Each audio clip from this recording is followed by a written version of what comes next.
Yes, now, ladies and gentlemen, and welcome back to the episode of Formula 1 2022. This is my mini-series and also where we talk some Formula 1.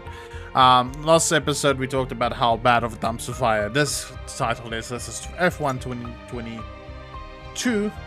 And also, talking about it. And I've been recording now. We've done 4 races up until this point. We're not doing too great because we're not too focused on the racing. But I tried recording again, and this game just absolutely crashed. So the previous episode we had, we had so many stutters and problems with the game, and then I had to literally refresh the game by using a flashback to get the frames to get the stuttering away. So I don't know what's happening there. My PC is more than capable of running this game, but obviously this game is a neglected baby starving for some attention that will grow up and become the hottest paid person. If you get what I'm saying, you understand what I'm saying. If you don't understand what I'm saying, you don't. Person in your town, in your small little community. Everybody knows her as the one to pay for. But yeah, so that is with this game. It's an absolute dumpster fire of a mess.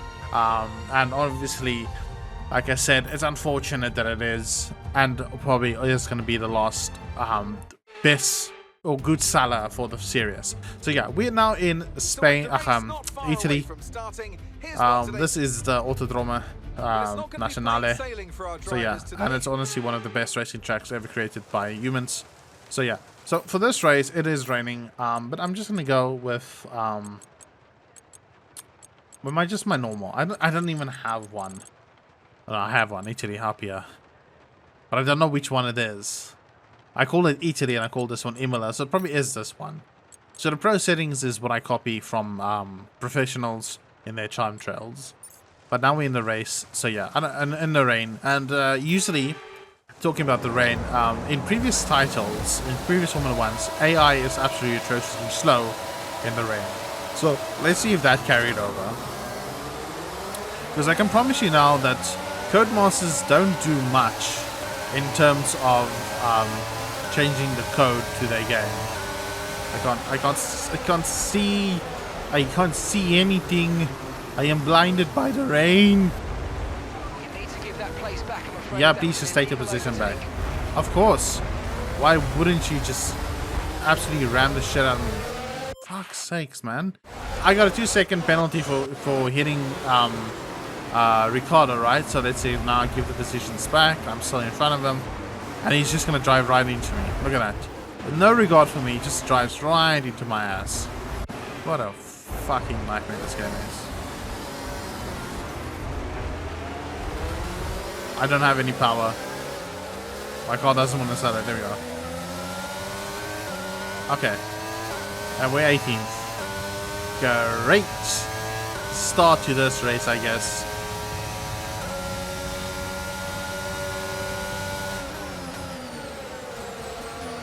Oh my god, this is going to be atrocious. I'm going to hate every second of this. At least it's just only 5 laps. So actually, oh no, please no, not this shit again, please. I'm sorry. Okay, just take the position back. Come on, Vettel.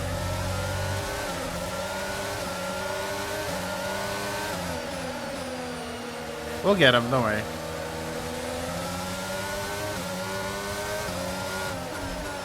Oh my god, dudes. I am so sorry, but this is getting way too much now for me. It's not like I'm driving badly. It's just the AI is really slow in the rain. And I have no brakes because I'm using a dry setup, so I shouldn't have done that. That's fine. Let's just get positions going. I actually want to talk about Audi entering Formula 1, which is actually kind of very exciting. And Porsche as well. No, that is exciting. So Porsche or Audi, I'm not entirely sure which one, stands to purchase the rights of Alfa Romeo. So yeah, Alfa Romeo and Sauber partnership ends in 2024. So that means that the Sauber F1 team, Alfa Romeo, is not going to have a title sponsor for the 2025 season. So I wonder what's going to happen there. So either Audi wants to enter the sport in 2025, which is in 2 years, and Porsche, unknown to us when they actually want to be like, okay, let's put a car on the grid under the Porsche name, right? So I don't know when that's gonna happen. I also don't know how far they are with it. But also, Audi might just come in 2025 and just, you know, be the 11th team on the grid.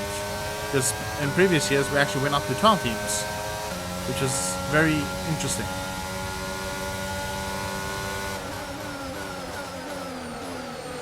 I think about Audi and Porsches, they are, just like Aston Martin, they are highly competitive racing, they have highly competitive racing racing departments, so to speak. Like you get Porsche, but then you get the RS Porsche, and you get the Audi, and then you get the Audi Autosport, you know? Really excited. I am just being nowhere right now.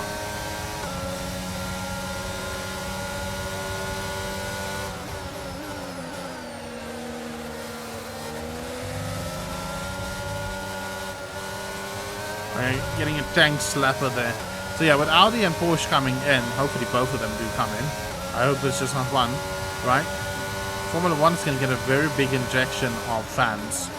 And I love Porsche. I think I've been a Porsche fan my entire life. I've always had, still have, small Porsche model cars. You know, I think the first one that I have is, I'm not sure what it's called. But it's a long body Porsche. It's not your 911s or your, you know, your other Porsches. I can't remember what it's called now, and I've been a fan of it for so long. Can you believe it? So yeah, exciting stuff. So, and hopefully, you know, the grid, not the grid, sorry, the roster, the race roster gets a nice little bit of an upgrade as well. You know, we're getting Las Vegas this year, in 2023, of course, in the making of this year. We're getting Las Vegas racetrack, which I think is going to be just an absolute mess. Nothing against America, I do like America somewhat, but it's another street race, and just, you know, street races are just boring. Like Monaco is just a sleeper. Azerbaijan is not a sleeper. Singapore is an absolute sleeper. That race is so boring, it just literally makes you sleep into the sleeping past. Like people that haven't watched it already don't know they're gonna watch it, they already fall asleep before watching it. I think, yeah, so yeah, that's just my opinion. Miami is very good though, like as a street circuit. But obviously you have to take what I'm saying as it's just my opinions. I'm just literally having a chat here, using the platform that I have just to talk about it, just shit, you know. And we are literally trying to catch up. If we had a wet preset here, I'm pretty sure we could have done, you know, about something, you know, and we would have been able to break as well. We actually just got 2 positions there, and I forced Bottas on that one. But for some reason, every time I brake and I accelerate, there's just this very large delay in actually acceleration of speed. You know, being as ray tracing is set on max, right? I half expected the rain, you know, the water on the track to reflect as water usually does. But there's just nothing. I'm being dead serious. This is my settings. I just want to hate in this game as much as I can, because I hate it. So this is my settings. So ray tracing is on ultra.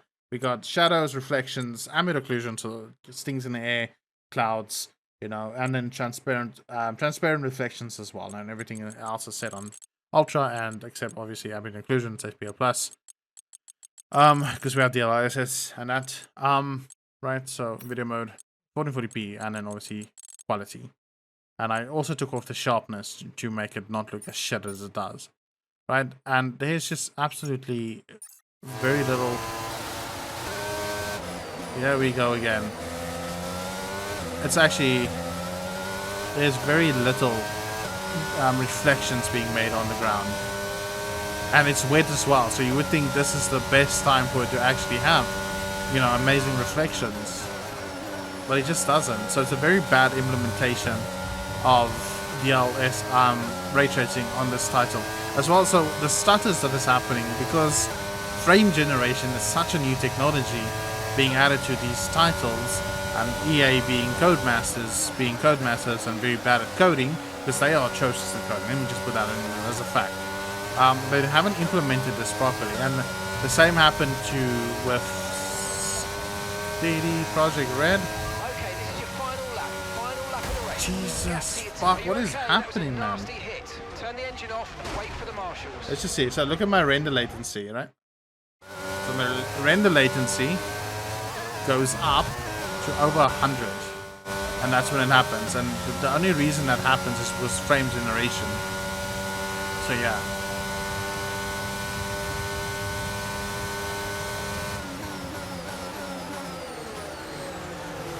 And the same happens in The Witcher 3, but everybody knows that is broken. They had a very bad implementation of that. The only game that I've played with that has ray tracing and frame generation is Guardians of the Galaxy, and that ran buttery smooth. Literally no issues there at all.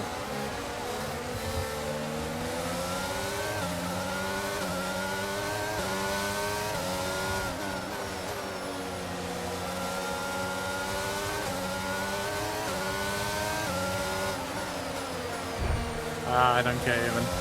It's the last lap. I'm just gonna try and get off on. I can't. Look at them. They're just absolute rockets in the straight line, man. Yeet! Wow, that was a heck of Sorry, an impact. Let me know you're okay. I was just annoyed at that point. And we're not gonna get any points, so. It is what it is.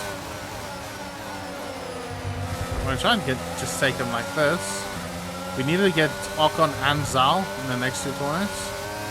But as I said previously, this game is atrocious, and you have AI that are just rocket ships in straight lines. They are slow around corners. No. There we go. 13th place. What a disappointment. But it's fun. Alright, race over. Take care of the car on the way in. Okay.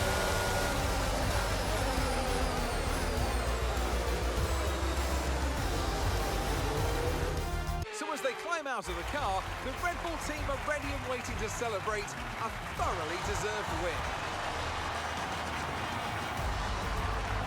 Okay. Here come today's winners. The team at Red Bull have done...